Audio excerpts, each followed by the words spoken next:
Hello बच्चों, कैसे हैं आप सभी। तो एक बार फिर से स्वागत है आप सभी का मेरे YouTube channel Sudesh education Hindi classes में। तो आज हम लेकर के आए हैं आपके लिए आरोह भाग 2 कक्षा 12वीं की थर्ड पोयम, जिसका नाम है कविता के बहाने। आज हम इसकी सप्रसंग व्याख्या करनी आपको बताएंगे। तो आइए हम देखते हैं कि इसमें क्या लिखा हुआ है कि कविता एक उड़ान है चिड़िया के बहाने। कविता की उड़ान भला चिड़िया क्या जाने।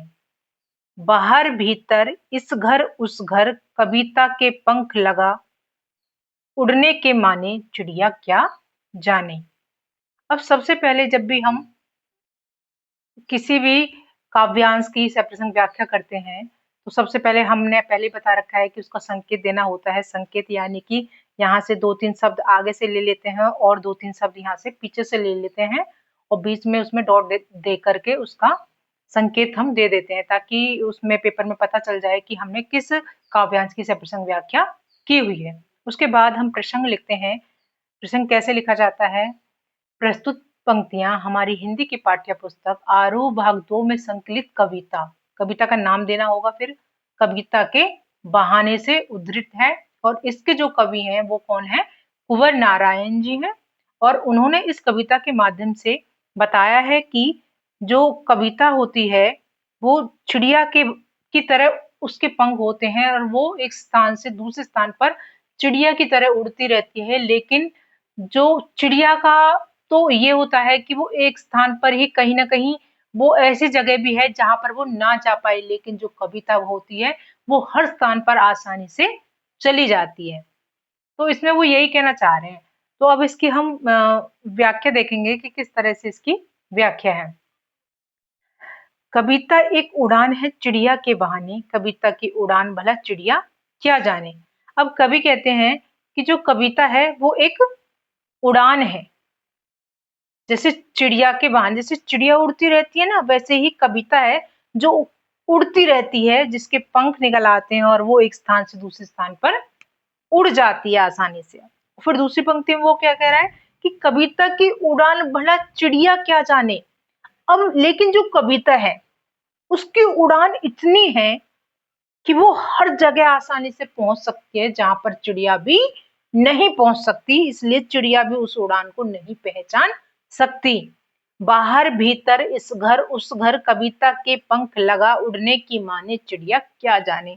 मतलब जो कविता होती है वो बाहर भी जा सकती है, भीतर भी जा सकती है, इस घर में भी जा सकती है और उस घर में भी जा सकती है, यानी कि अपने घर में, पराए घर में, किसी तीसरे के घर में, किसी के अंदर जा सकती है, बाहर जा सकती है। कविता के पंख लगा, उड़ने के मतलब कविता के जो पंख होते हैं वो हमेशा उड़ने वाले होते हैं और वो उड़ती ही रहती है और इसे चिड़िया भी नहीं जान सकती।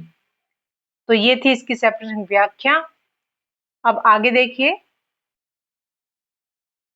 देखिए, कविता एक खिलना है फूलों के बहाने।